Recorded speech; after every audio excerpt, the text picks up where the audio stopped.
Hi, everyone. Welcome, Céline and Abdaal. To those of you listening in on the podcast, you are hearing from the three founders of UpstartED. You already know me. You may recognize my voice. Potentially, you'll recognize Céline as well. And someone from whom you're hearing for the first time is Abdaal. And so, team, thank you so much for being here today for this collective podcast. Yes, this is exciting. Sharing the Thank you. story. Thank you for having us on. Oh, absolutely. Absolutely. You know, we were having this executive retreat at the start of 2021, reflecting on just how much we got to experience in the past year and all of the lessons learned. And at that moment, all of us said, well, how interesting would it be if we were to share this story publicly and give an opportunity to other people to learn from many of our failures, let's be honest, and some very legitimate successes that have allowed us to continue making an impact in this pandemic world, in this new reality, as they call it. So over the next hour, our guests will be with us to hear about what has the journey been like, what are the challenges that we've faced, overcome, or maybe not, the ways in which we've had to reinvent ourselves as an organization, as individuals, and the way we see UpstartED in the next year and beyond. So to kick us off, I guess I'm going to tell a little story. Abdal and Céline know the story well, but for our listeners, about a year ago, we were just ending the second or third edition of our UpGen Bootcamp. This is a 2.5-day event we had been running for years. And one of our colleagues, who is originally from China, approached us and said, you know what, team, you're pretty lucky to get this event in at the start of 2020. And I recall us all being like, okay, what's going on here? Why are you delivering such a dreary news? And he's the first person who made me aware, at least, of COVID-19 and what was happening in China at the time.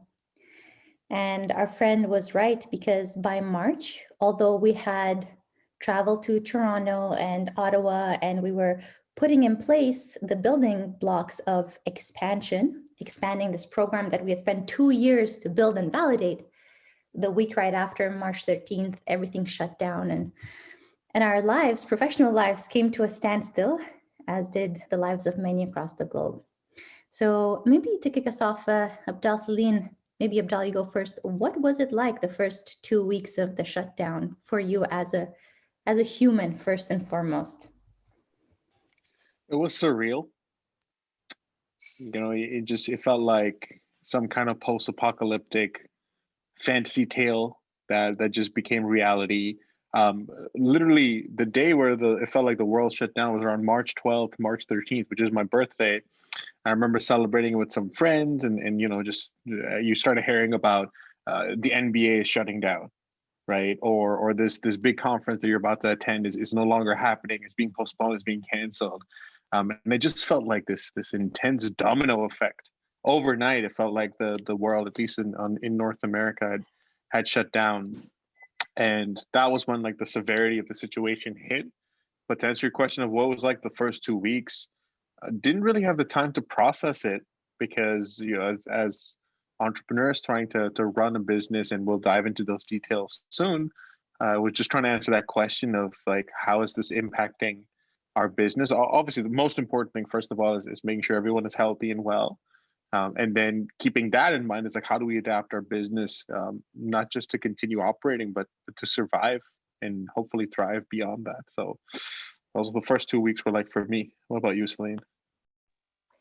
Yes, I guess it was very much like you said, didn't really have the time to process anything, especially because, with my two kids, I also had to manage especially with my daughter, she's 5.5. Also manage her questions, anxiety, stress. You can't go out, you can't go to school. This is why, but it's going to be okay, and you actually don't know if it's going to be okay. And trying to also manage work at the same time, and understand not even trying to understand the impact on the youth we were helping at that time.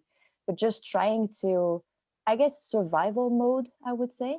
Yeah, that was the first 2 weeks.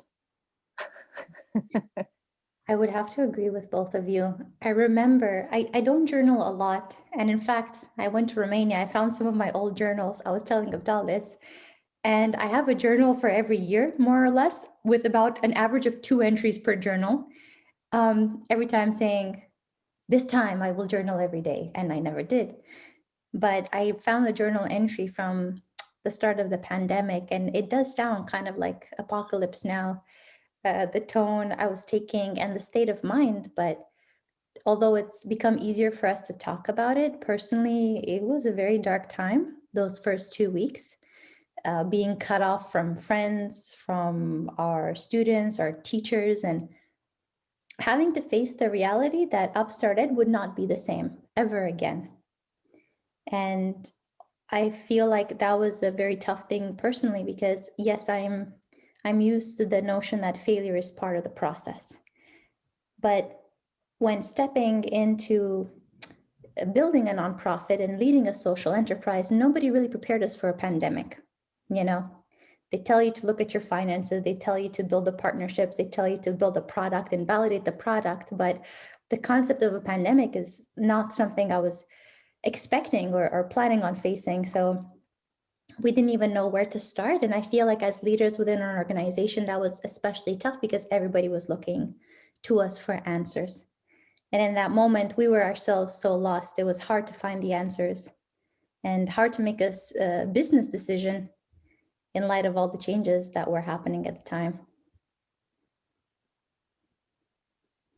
Yeah, but you know, I guess like some little, a very little number of industries are actually kind of not even being ready, but kind of thinking about like the worst case scenarios. Like I'm thinking, you know, insurance companies and such.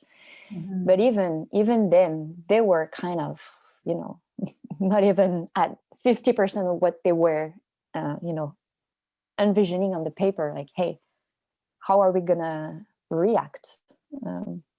You know, if I'm thinking about our partners and the impact on their businesses, the people there, like literally no one could have seen that coming. Absolutely. So would one of you like to share how what we did from an actual business standpoint in those first few weeks? Because we did have, for our listeners, we had the UpGen accelerator already started at the time. We had a group of 30 students. We were meeting on a weekly basis at Notman House. We had a physical space.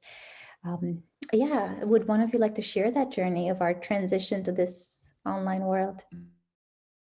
I actually think you should share it because you were the one spearheading a lot of it.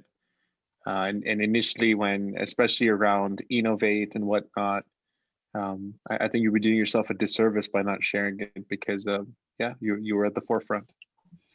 Well, I guess even pre-Innovate, and Innovate is a product that we launched within a month of the pandemic because we really were desperate. I mean, it was out of desperation. We knew we had to test something if we wanted to survive as an organization.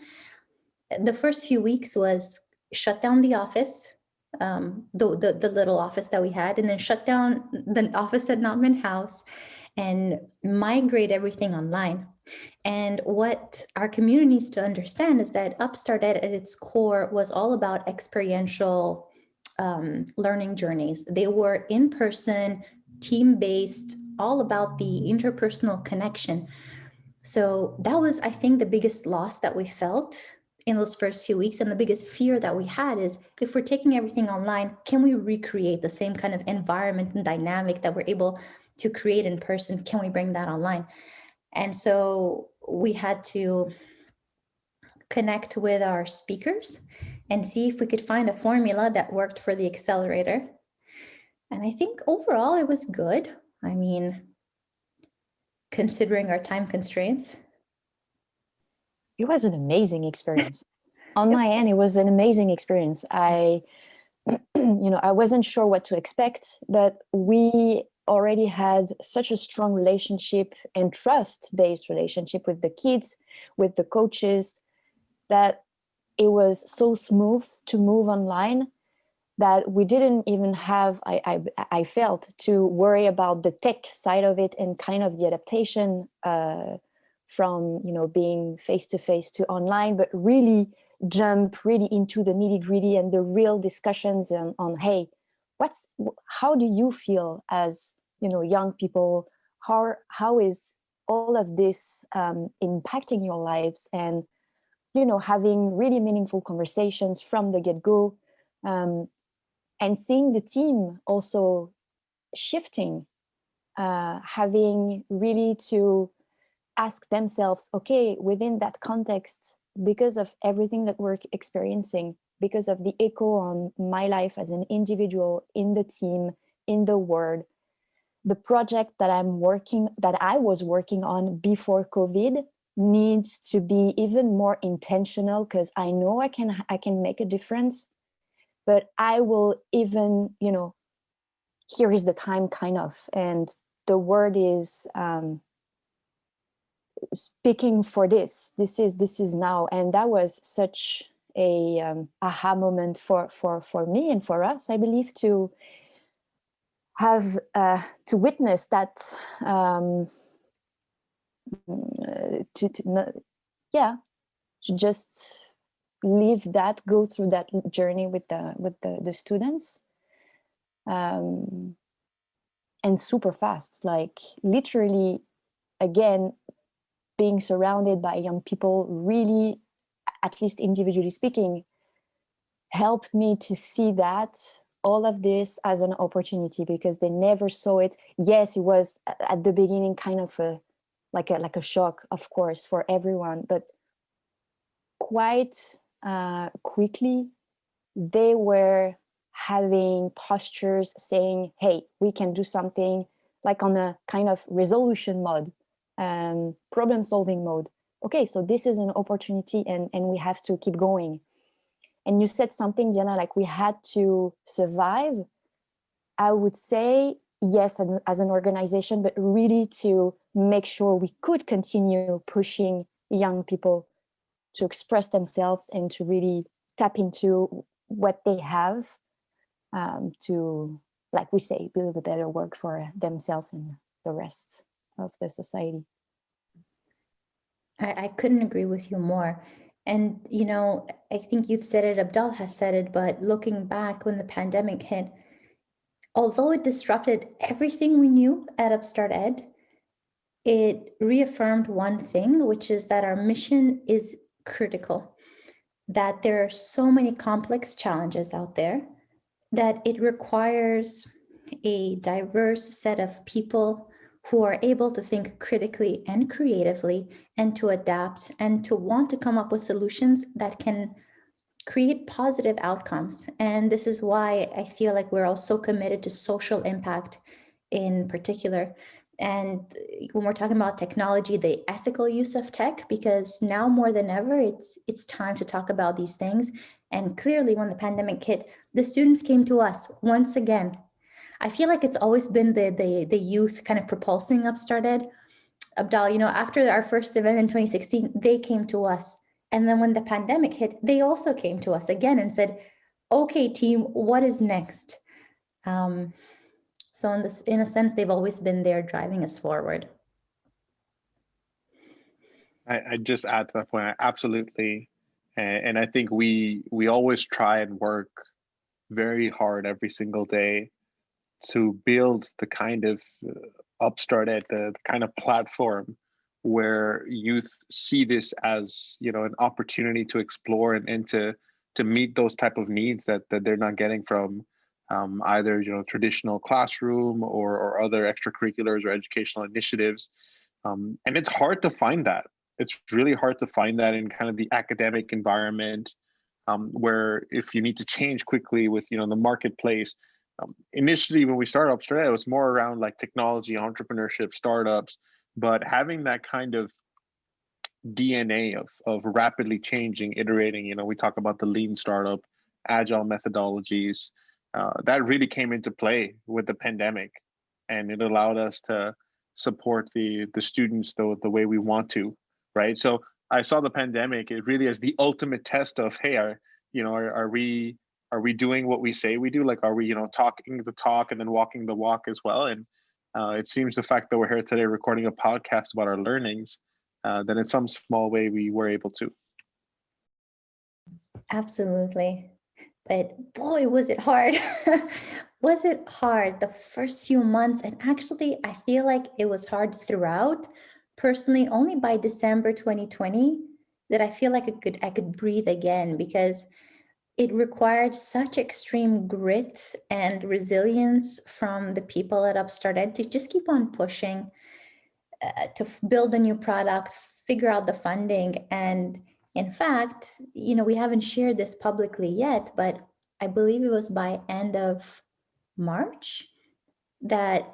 Yes, it actually started in February already. We were in a quite difficult situation. So before that, beginning of 2020, we were very well engaged with our partners, Abdaal and myself, having conversations about, like you said, like you mentioned, Diana, the expansion. And so that goes hand in hand with our partners funding this initiative. And so we at that point we had secured 75% of our goal at that point. And so with COVID and everything, obviously everything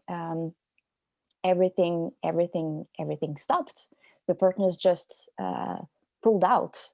Not all of us, but and we understood, like, hey, they also had to navigate uncertainty and just trying to figure out what was going on.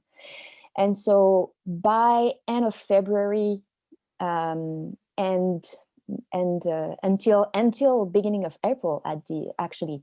So we were still having conversations with our partners, obviously, and we had at that point we were left with $200 in the bank account. Having still the accelerator,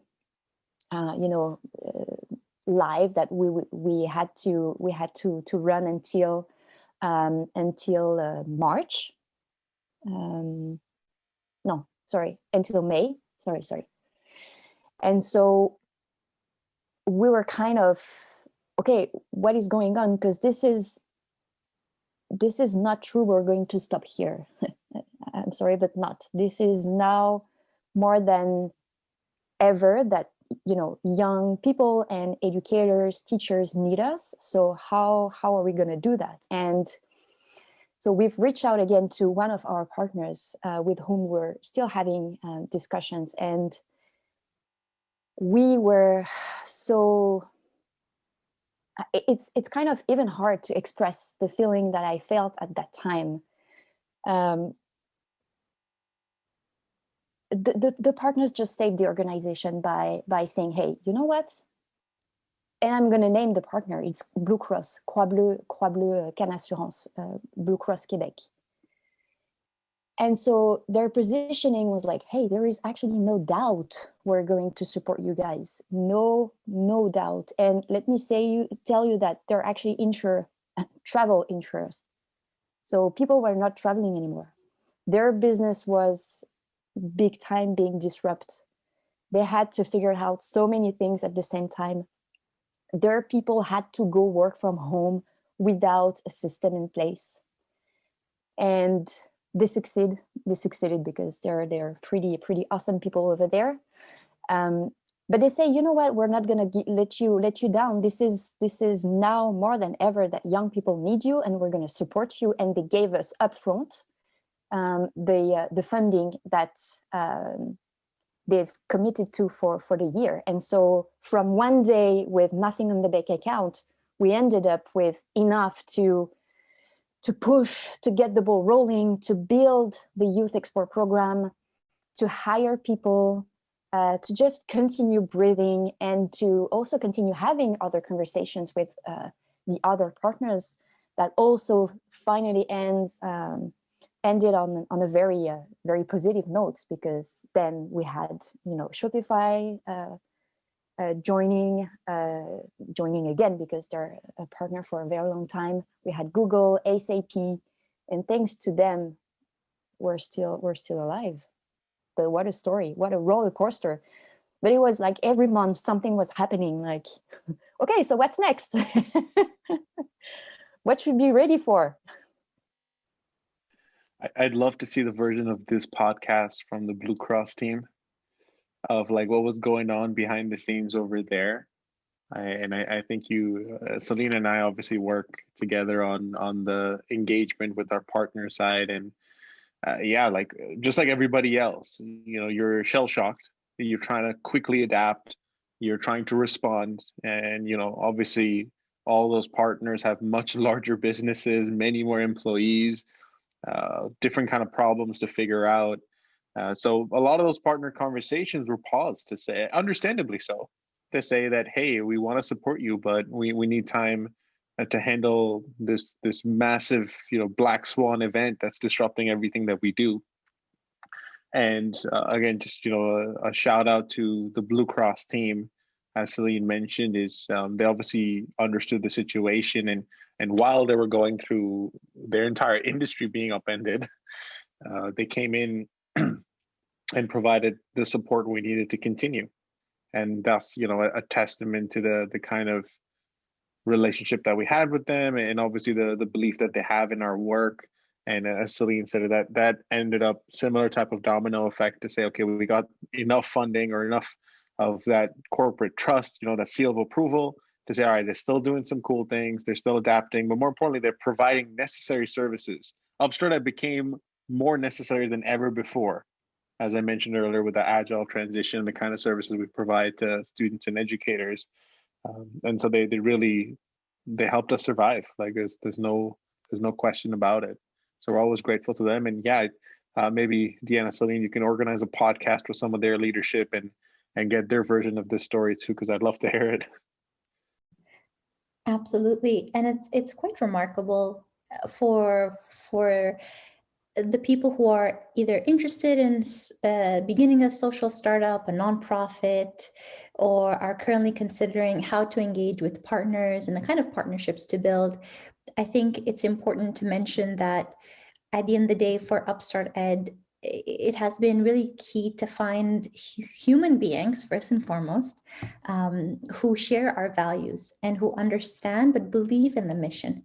And the reason I say human beings is organizations are made up of people. And the success of that organization, the value and the culture that the organization embodies is a direct reflection of the individuals there.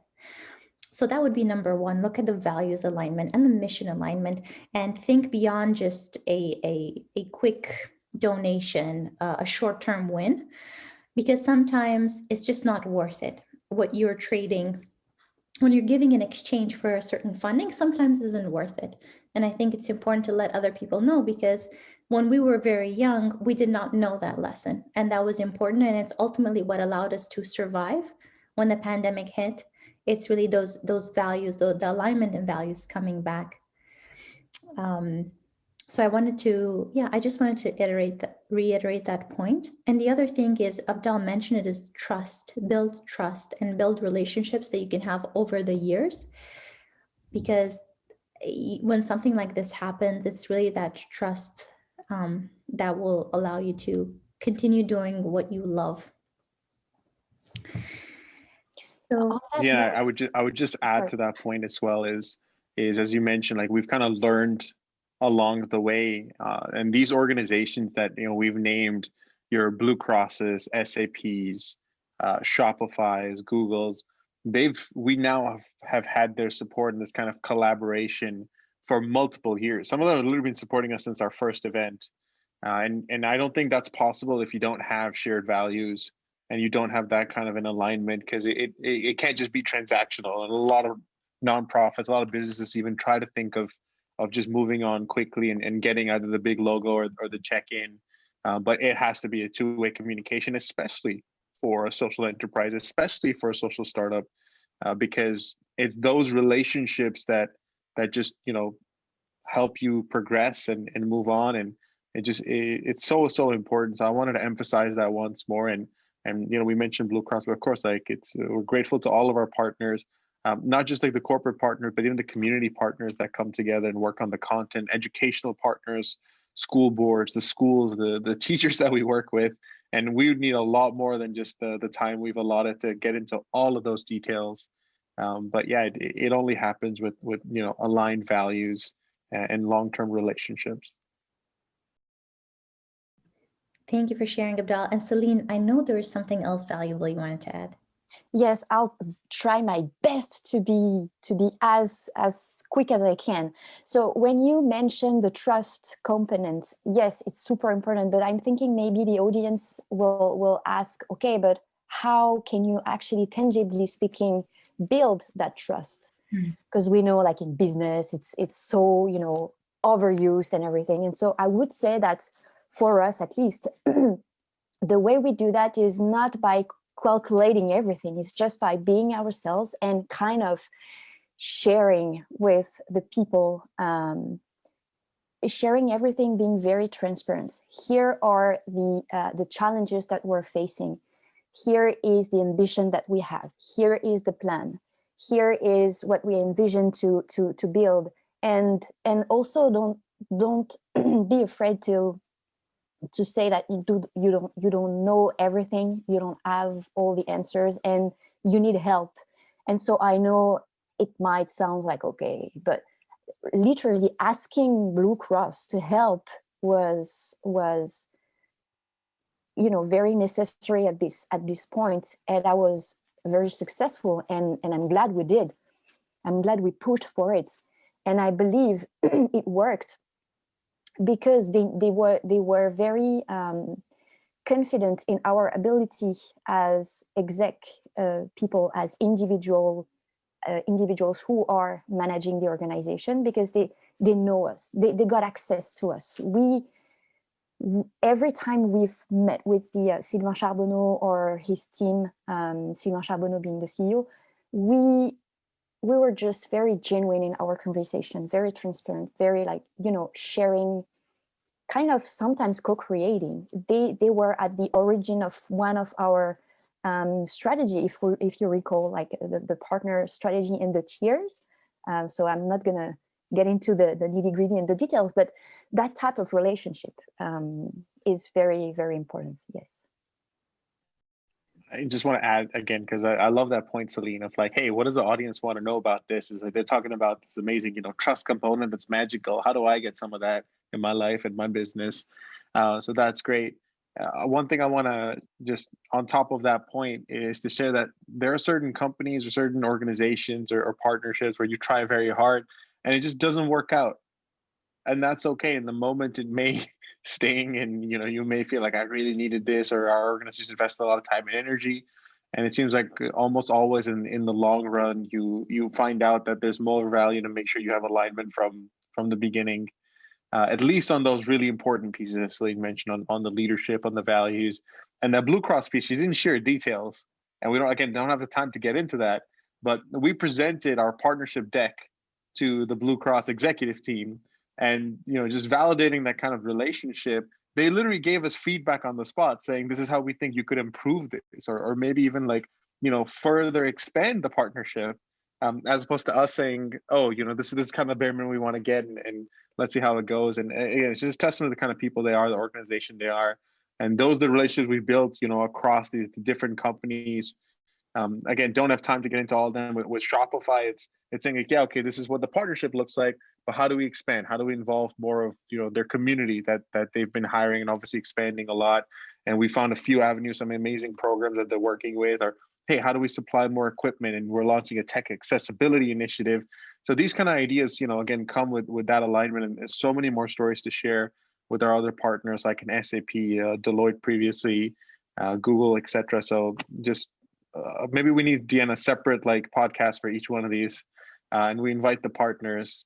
But yeah, lots to discuss over there. But as Céline mentioned, and we're happy, by the way, whoever's listening to the podcast, feel free to reach out. It's like, hey, how'd you do it? Let's have a brainstorming conversation. Sure, let's talk. Why not? Absolutely. And thank you, team, for sharing. The partnership piece was key, because at the end of the day, you cannot make the impact you want to make unless you have your business fundamentals covered. And this is something that Abdaal says very often. We became entrepreneurs, all of us, not because we were born wanting to be entrepreneurs. I never had that thought in my life.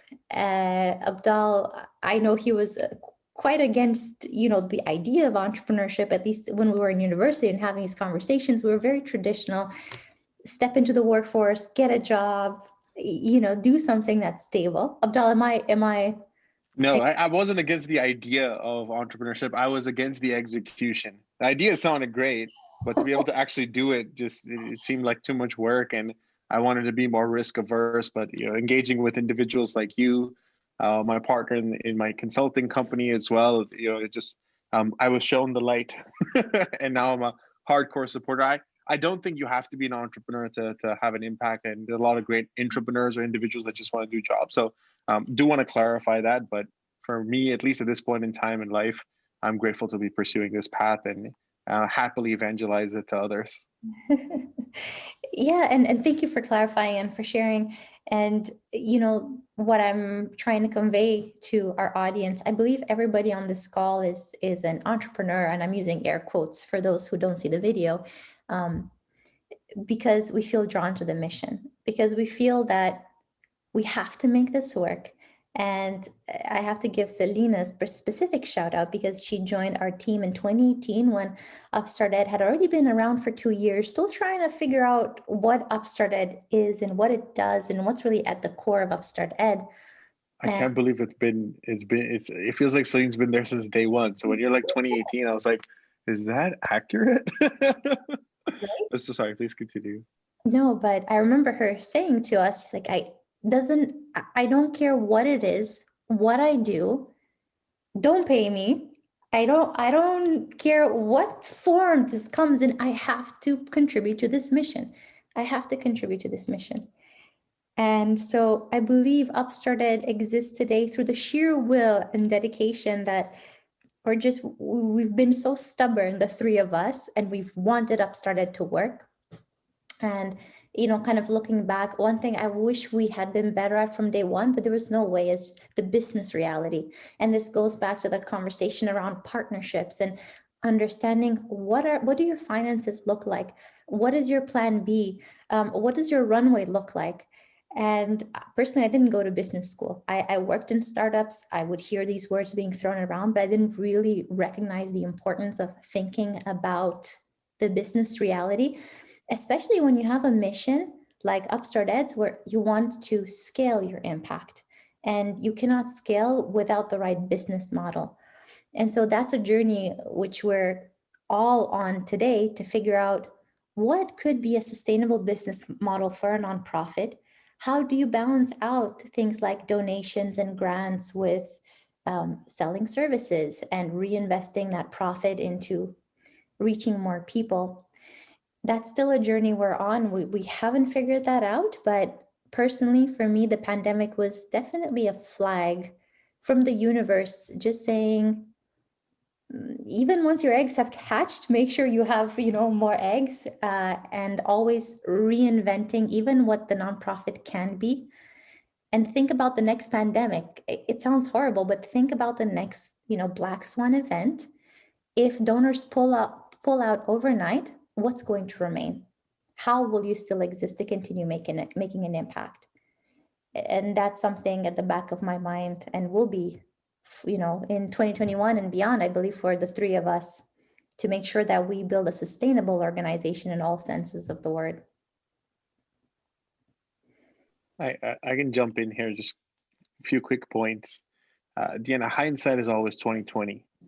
So in that moment, 2016, when we're trying to figure those pieces out, it felt like we were doing the right thing. And I'm glad we did, even the mistakes that are made. And as you mentioned, that business model piece, which I'll get into in a sec, that's kind of what led us to this, right? And this iteration. And I'm sure when we look back in 2 years' time, it's like, what were we doing in 2021? Like, just the natural evolution and progression just brings those kind of questions up. And to those people that are listening are trying to figure it out, like as Deanna mentioned, there wasn't a formal education in business, but running a business in and of itself is kind of the best educational experience you can get to learn, to figure out the numbers behind it, the mission, obviously the talent piece, the product, the services. And on UpstartED's specific piece, especially early on, but even I would say more so now, it's a complex business model. There's multiple stakeholders that we're looking at.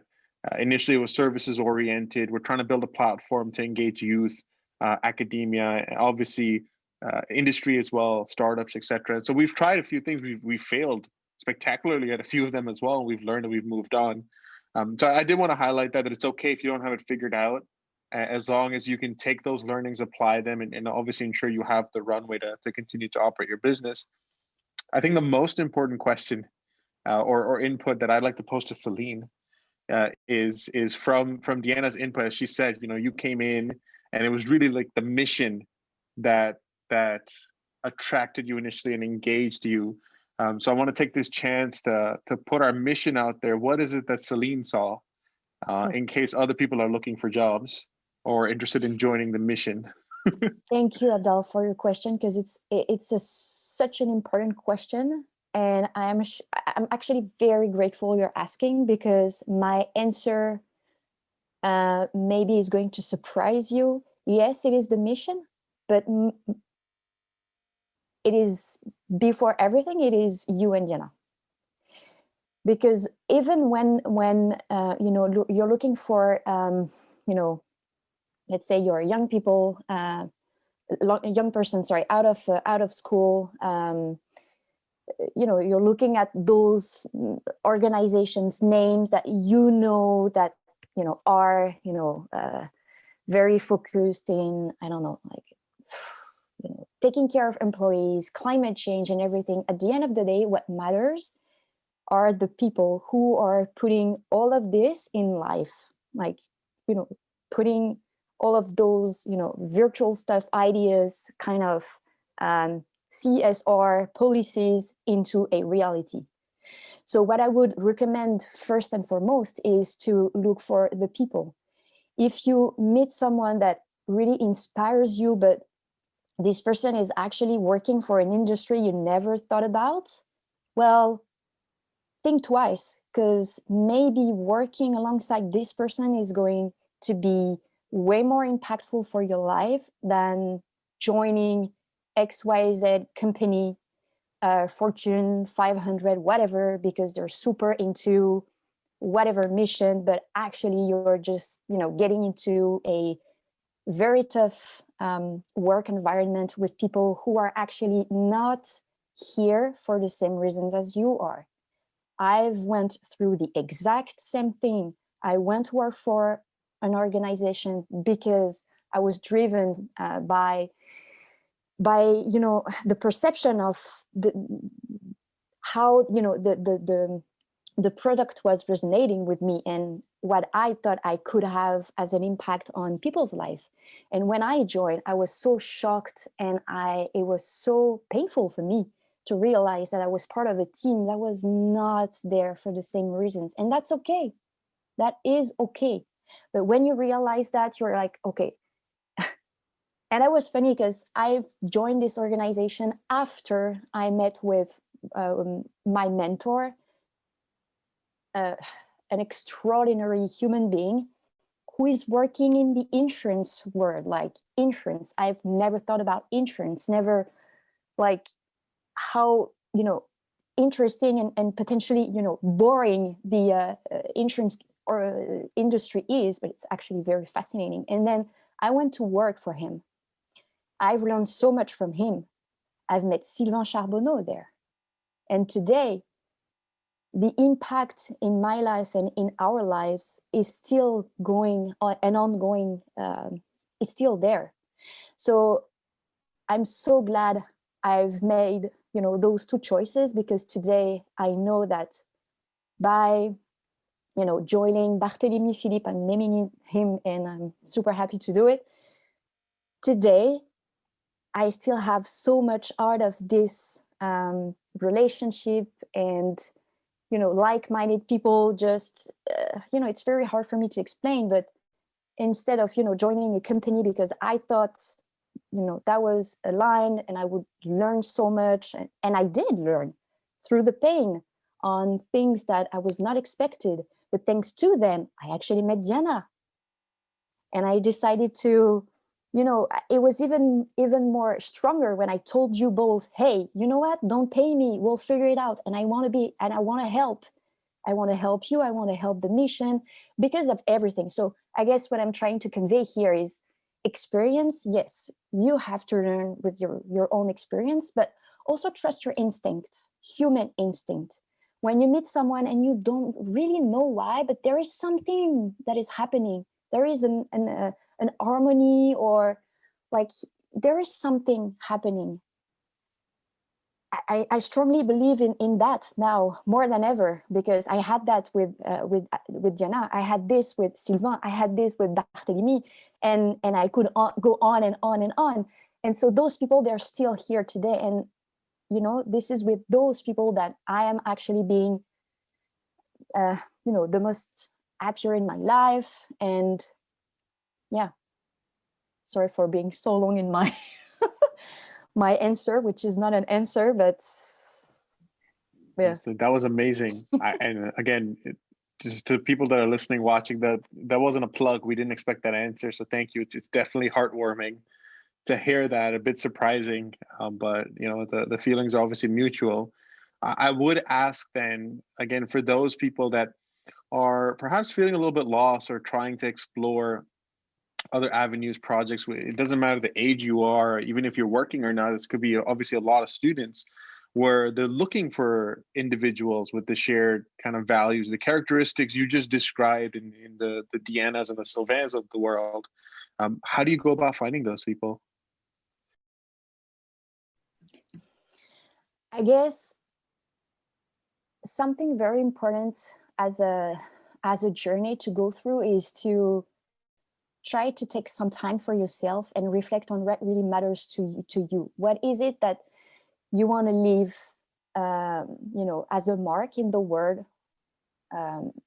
What's the purpose of your life? What is it really that you care about? And this is what we're, trying to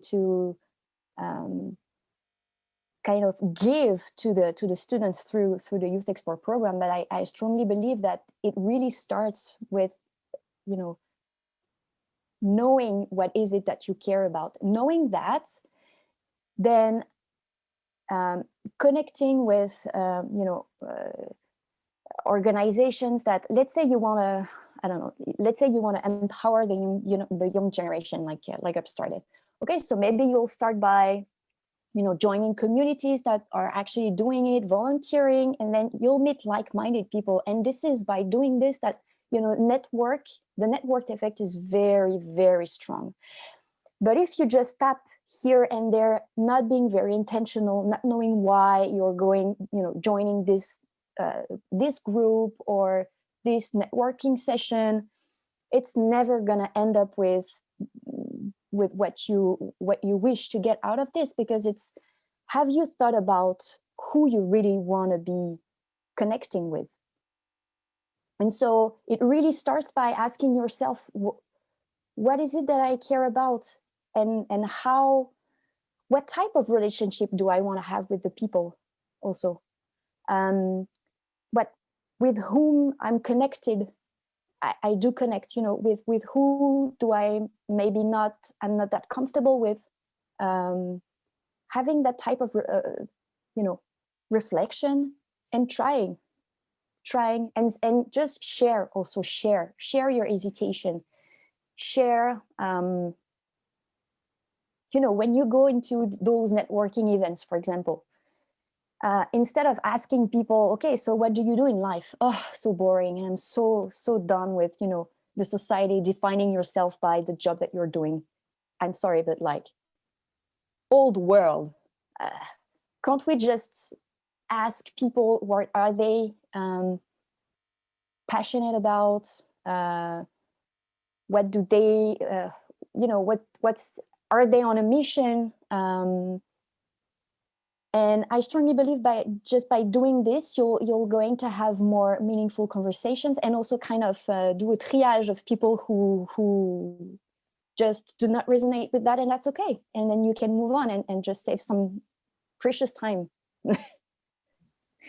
Thank you for sharing something. You know what? You said something really important, especially at the end. You said, interact with many people, and it's okay if you don't like them or if they don't like you. I think when you're young, and especially at the high school level, we try to fit in so badly, and that kind of carries into our young professional lives, to the point where sometimes you may feel like you'll never really find your tribe. At least that's how I felt. I am an introvert by nature. I have a few close friends, but I've never been one with a large group of friends. It's just how I am as a person. And so for the longest time, I just thought others like me didn't exist out there. And it turns out I just had to be patient. And I had to put myself through different experiences. And as you said, just trust your intuition and trust your gut. But your gut will develop with time. And this is something we say to our interns, to our youth, especially people in our 20s. Your 20s are there to explore and to figure out what you care about. And what you care about will change over the years. And maybe the people you jive with will also change over the years. Although I hope to always jive with Céline and Abdaal. Little side note. And I think at our core, we're so aligned, but that's okay too. But the people piece is critical, because this is something I shared with the three of you and with the team.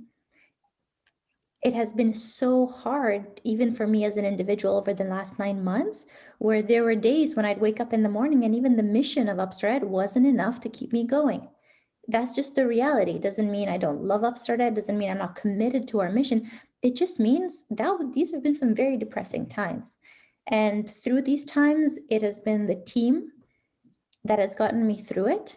The reason why I wake up in the morning, because I know I get to engage with you, and it's like going to the battlefield, but you trust your troops and you trust them implicitly, like they're going to have your back. If a bullet's coming, they're going to jump in front of a bullet for you. That's how I feel about us and our team. And if everybody out there was surrounded by people or teams that allow them to feel like that, it would create, I think, a more safe environment, from a mental health standpoint, but also potentially encourage more risk taking. Just knowing that you have people that have your back and that will stand by you when you're proposing crazy ideas. Like, let's not just take UpGen online, let's completely reinvent everything we're doing and build a new program during a pandemic. It takes a lot of trust to say yes to that. And that's what Céline and Abdaal offered. And I guess that's a good segue to asking you the question, team, because many people wonder, why did we build a new product? Wouldn't it have just been easier to take UpGen, our workshops, bootcamp accelerator, and do it online?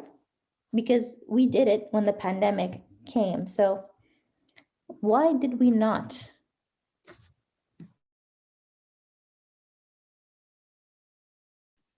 Oh, that's the question. I wasn't sure. I thought you just like froze mid-sentence. So No, Céline, please No, feel free to start please. off. No, please, you start. For once, you start. yes, Abdaal. Sure.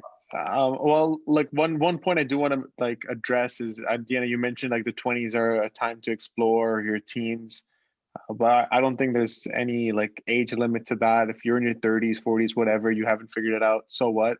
Absolutely. Like there's always time, and with the resources we have available online and whatnot, like you can always upskill, reskill, network, build, grow. So just a shout out to people beyond that age range. I'm almost there myself, so maybe that's why I'm a bit touchier about it. But yeah, so Diana, your question is like, why did we decide to build a completely new program instead of simply trying to digitize the program that we already had? I think that's a question a lot of businesses had to ask themselves in COVID. And my other life, like this UpstartED, I also work at Quantum Lead, and there's a lot of the technology business strategy consulting, specifically with retail companies. And it's the same question. It's like, hey, can we digitize quickly and build an online store, e-commerce, or in our case, an online program of our physical experiences to try to circumvent the pandemic related issues that came up in education? I think there are a lot of factors around that. For me personally, like the first piece that comes up really is trying to build the best kind of experience. Like that's what Upstart Ed, it's the core of our philosophy. It's putting the students, the educators in the center, and then asking, how can we do things better to help them? And the help them piece is what changes, year over year in terms of programs, what we help them with, what are the specific skills that we want them to develop, or the specific networks we want them to build. Those things change, but it always comes down at the end of the day to like being really focused on the students and on the educators. And so I think it was in trying to answer that question, looking at the reality of schools in the pandemic. Again, we spoke a little bit about the business reality of Upstart Ed, and we shared the story of our partners and what we were doing. But think about the realities in schools with educators, with students. So Céline mentioned briefly about her perspective as a parent. So it was really, and again, we don't have the time to get into all those details, but it really is trying to just be focused on that and answering the question of how can we live true to our values, where we set Upstart Ed as more of an experience focused organization. We're not just trying to do a one-off thing. We wanted a kind of a lengthier program that has significant impact and implement some kind of change, positive change within the lives of its participants. Still keep that community aspect of bringing facilitators in, bringing partners in, so many elements. And it's through this entire process of reflection, questions, interviews, conversations. A lot of them obviously spearheaded by our team. And I know you and Céline were speaking to educators directly. Obviously, I had the conversations as well with the other stakeholders. The byproduct of all that was saying that we can't just digitize what we have. We need to build something new. Luckily, we had the skills, or we were, I would say, on the way to building the skills needed to be able to build a new kind of program and to deliver it, that kind of an experience that we felt and we learned through, again, that the market and customer validation that students and educators really needed. So that's kind of the broad overview of the why of Youth Explore as opposed to digitizing UpGen. I'd obviously defer to both of you to share more of those details. Yeah, and thank you for kicking us off, Abdaal. I think you mentioned some great points. Part of it being asking ourselves, who do we serve and how can we best serve them? I mean, we've always been obsessed by that question, but the pandemic brought that to new heights because we were definitely empathizing with teachers, students, and we had this immense responsibility to, yes, step outside our comfort zone, no matter how painful it was. And I'd love for Céline to share her perspective as well, because she is the one, well, her and I worked very closely hand in hand to make the decision of what Youth Explore would look like, but also the capacity we had to build internally. Like, oh, we have to set up a video editing studio and learn how to use a camera and editing software. And she was there along the way. So I'd love to hear her insights. Why did we put ourselves through such pain, Céline? Well, because this is how we do it here at UpstartED, right? So for those, this is an inside joke. No, well, let me be quite straightforward. For the people who are listening to that, maybe you're thinking about, innovating, trying new stuff, but you think you don't have the skills, you don't know, you need expertise, you're looking out there for experts, materials to buy. Whoa, let me tell you something. Start small, MVP style, and yes, you can do it. And build the skills internally is something that you might really want to be doing, because we've I guess, yes, we've tried to ask outside for help, but I guess we were never that satisfied, because we actually had a very specific idea of what we were envisioning and what we wanted to be doing. And we also knew that for us, in order to also be successful long term, we needed to have the skills in-house. And so, talking about the studio, for example, for those who are following us on social media, we were sharing a little bit our journey with the studio, but wow, that was yes, that was something. That was, again, a roller coaster, but I'm so glad we did it, because today, if tomorrow we have to iterate the program, we have to, I don't know, add a new module to the program, or whatever is it that we want to be doing, we have the skills internally, and this is, this is super powerful. And in terms of also, I guess, why did we decide to build the Youth Export program? So I would say because we had to be kind of the defenders of teachers and students, because we were at the forefront, discussing with teachers, seeing the struggles, the challenges. Same for the students. We also kind of, when people are asking us or asking me, oh, how did you pivot? I'm not sure we did. To me, it's like, no, we actually became who we were supposed to be. Mm-hmm. It was really into our bones. We did what was best for the organization and for the people we had to serve. And so we didn't build something that we had to build. We built something that just, you know what I mean? Mm-hmm. It was a natural evolution of what we were already doing. And yeah, if anything, we realized we had to go through that transformation. And it wasn't easy, I think. And what our listeners have to understand is we loved our in-person experiences, and we still do, getting to interact with the students, feel that energy, have them working in groups. We were quite against technology before the pandemic. Of course, we were using technology tools, and we of course teach them about technology, but I'm talking really in terms of the learning experience design. We wanted it to be in-person, experiential. And so that's why when it came to meeting the needs in this pandemic world, we didn't want to just digitize, because we understood that meant taking something away that our students really needed and our teachers really needed.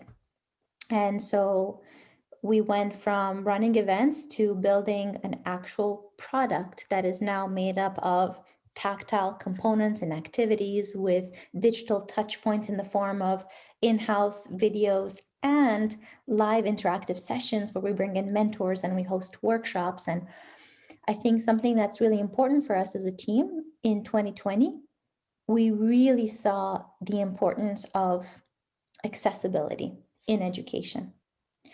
And what we don't realize, or what many people don't realize, is that when you digitize a program in the context of education, you are potentially becoming inaccessible to some students that potentially need you the most, as was the case for UpstartED, where we were looking to work with underserved schools, with students who don't necessarily have access to reliably to Wi-Fi or to technology, because maybe there's 5 children at home and 1 laptop, and we don't pay for the Wi-Fi. Whatever the context is, all of those constraints that made the process very painful, in the end, it's what allowed us to create this new program that is accessible, and it's as close to our mission as we've ever been, because we had no choice. It's like, these are the constraints, so build something. And it was painful, but I think looking back, I'm so grateful for those constraints. And maybe that's a lesson I would share to people who are looking to build a product, a service. As part of the design thinking process, talk to the teachers, talk to your stakeholders. But I would say even challenge yourself to look at, how do we make our services accessible? How can we make sure it is actually genuinely having an impact? Because when it's painful, then you're onto something. If it's easy breezy, then are you really creating new value? Are you building something new?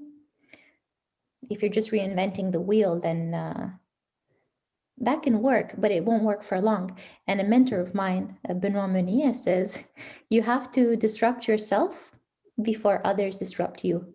And we had been in a pretty good jam at UpstartEd, disrupting ourselves year over year, trying to build new programs. But the pandemic really made us, cause us to disrupt ourselves in ways we hadn't even envisioned.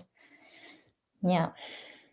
So that is the story of why we did what we did, why we didn't just digitize and we decided to build something new. And maybe I wanted to segue and bring it back to Abdaal, because Abdaal is our Chief Technology Officer. And one of the big questions was, do we build a platform or do we build content? But if we build content, where do we host? Where do we host it? What's the platform going to be? And we had to make that decision within a month or two. So Abdaal, what was that journey like from a technology standpoint? And where did we choose to place our focus and why? Sure. I guess I'll start off by addressing the point you made earlier, and you obviously rectified as well. But in the same vein, UpstartEd loves technology. We don't dislike technology, as Diana mentioned. I'm an engineer, so it almost goes against my beliefs. But the question came down with this program. UpstartEd is always asking is, how do we best leverage technology to deliver the kind of experience we want to deliver? And so the question for us with the Youth Explore, the program that we built in response to the pandemic to better serve our communities, was, do we want to build a platform from scratch? If not, what are the specific requirements we have to deliver the program? Keeping in mind, as Deanna mentioned, the most important thing being accessibility. And we went through a process of, again, doing this deeper dive with some stakeholders to understand, what are the current restrictions, what are the current avenues that they do explore, the technologies they have, what's going to keep it simplest for them. So that's not an added burden, but a very straightforward integration to their day-to-day operations. So we evaluated some incredible platforms, look at different pricing, and similar to many stories at UpstartEd, the end product was the result of a partnership with deep value alignment. And it came with the Google for Nonprofits Canada program, and specifically the Google for Education team. Just again, shout out to them for supporting us and providing actually, access to some tools as part of a sponsorship of UpstartEd. And what we did over the summer then, which again was a deep undertaking, is we decided that, okay, we are going to be building the content ourselves. And that's because UpstartEd has an expertise in learning experience design, and we understand, how to tailor relatively complex topics towards the younger audiences, and to work with educators to also upskill them while bringing in these, state-of-the-art, cutting-edge topics and exploration from our industry partners. So it's literally acting as that platform and that bridge that we said earlier. So keeping all that in mind, we ended up leveraging the Google Classroom platform and configuring it so it's tailored to the specific needs that we had for our hybrid program, which leverages not just Google Classroom, but also obviously an in-person materials in the form of a handbook or workbooks that are delivered monthly, and the other resources that come. So it's an ongoing process. It has been launched. It is being leveraged right now, utilized by multiple schools that have been part of our initial cohorts. We're working through some of the issues, but overall, just that journey, that exploration in and of itself, again, was just deeply educational to see what's out there and what is it that we could do better the way that UpstartEd does. And that skill set, I'm excited to continue exploring to see what are other programs we can deliver, and obviously also share those learnings with our community, share them with the educators that we support, their respective incredibly overwhelmed IT desks at the school boards that we've been working with as well. Just, have to say thank you to all of them and the kind of work that they do that's so important. And overnight, their workload has multiplied multiple fold. So yeah, it's a combined effort on, again, the partnership side, which is, as I mentioned, with Google and a few other partners, and then UpstartEd working over here with the educators and with the students themselves. This just short story on how we picked the platform and how we executed it, I think is a perfect culmination of the UpstartEd experience and what makes us who we are. Thank you for that. And thank you for sharing, Abdal. And, maybe to add to that for our listeners, it's that you have this opportunity, we have this opportunity to potentially build a platform.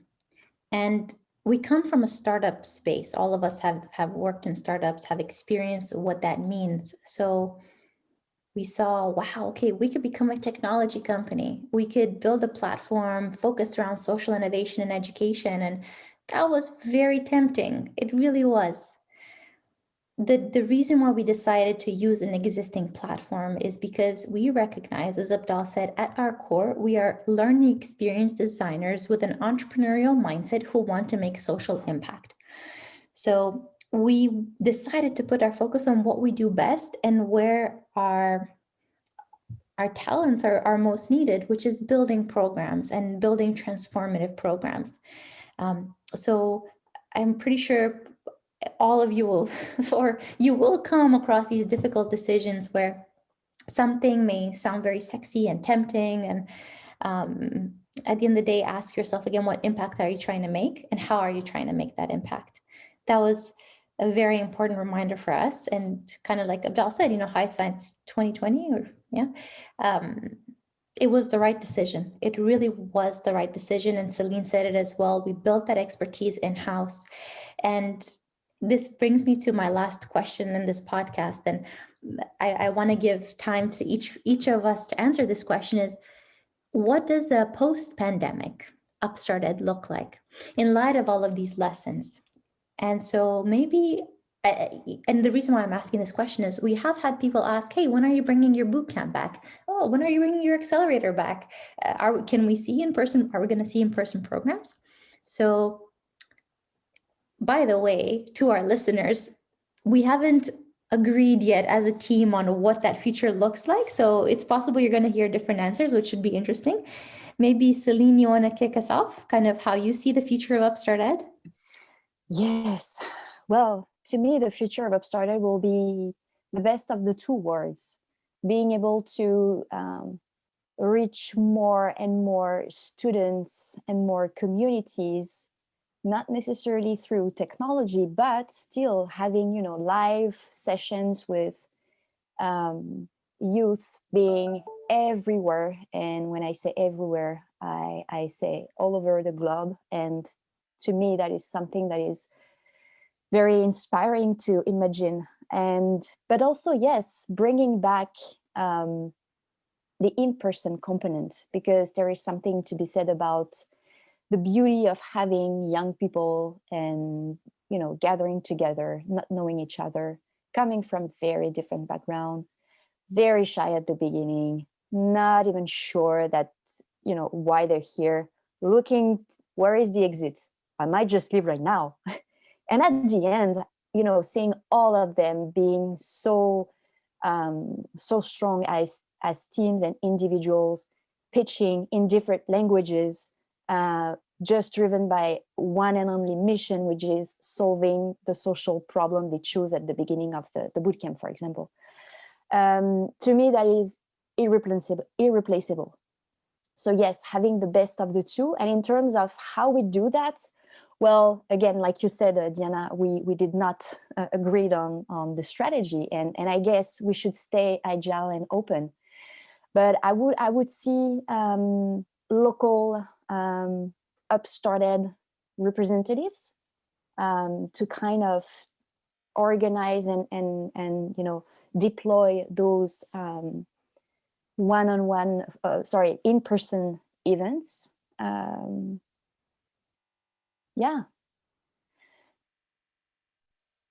Best of the two, with an impact globally.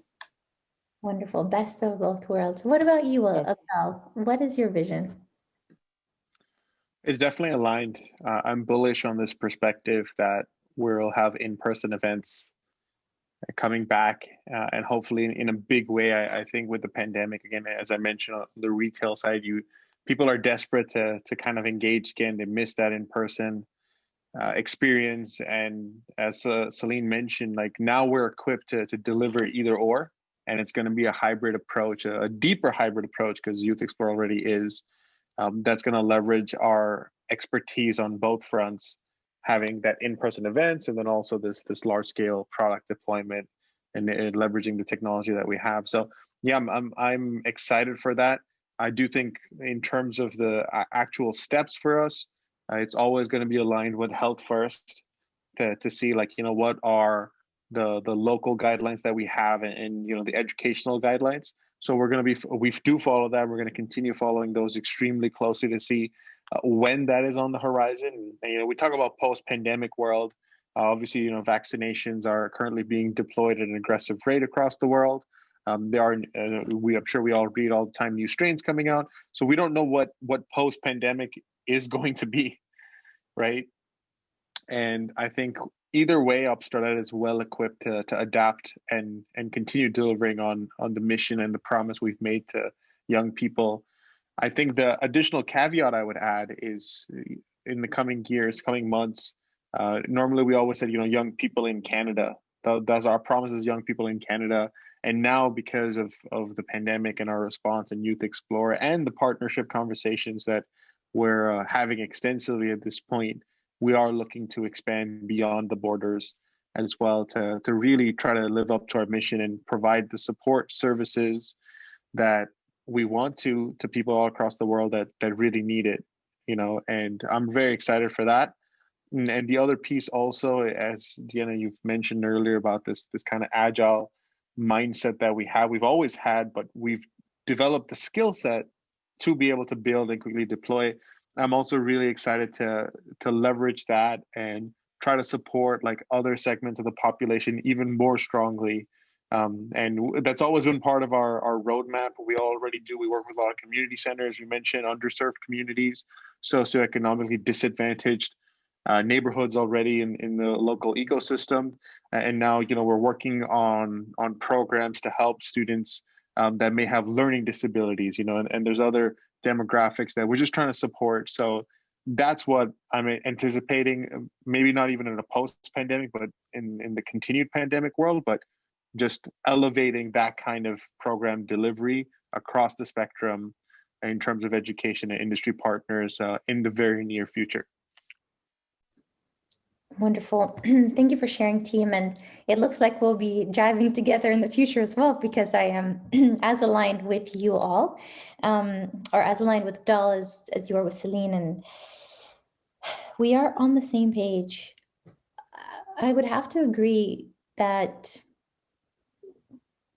during pandemic, post-pandemic, it's clear that there is a merit to leveraging technology smartly inside the classroom, and most importantly, always thinking about our theory of change as a nonprofit. For those of you who are new to UpstartED, our approach is, you probably know by now, we're a small team. I mean, this is what you see here or here on the call, it's 50% of our organization. The reason why we've been able to impact over 4,000 students since 2016 is thanks to over 300 community members that have acted as coaches, speakers, volunteers, facilitator, over 300 teachers that have been working with us along the way. It really is a community effect. We're looking at spreading educational accountability. The pandemic has shown more than ever before just how much teachers carry. And people say, why is X not being taught in school? Why is Y not being taught in school? I'm sorry, but we can't expect teachers to do everything. They need our support. So moving forward, part of UpstartED's commitment is to continue thinking about how we can unburden teachers, how we can design programs and deploy programs that complement what is currently existing in the Canadian curriculum to empower the new generation of social innovators.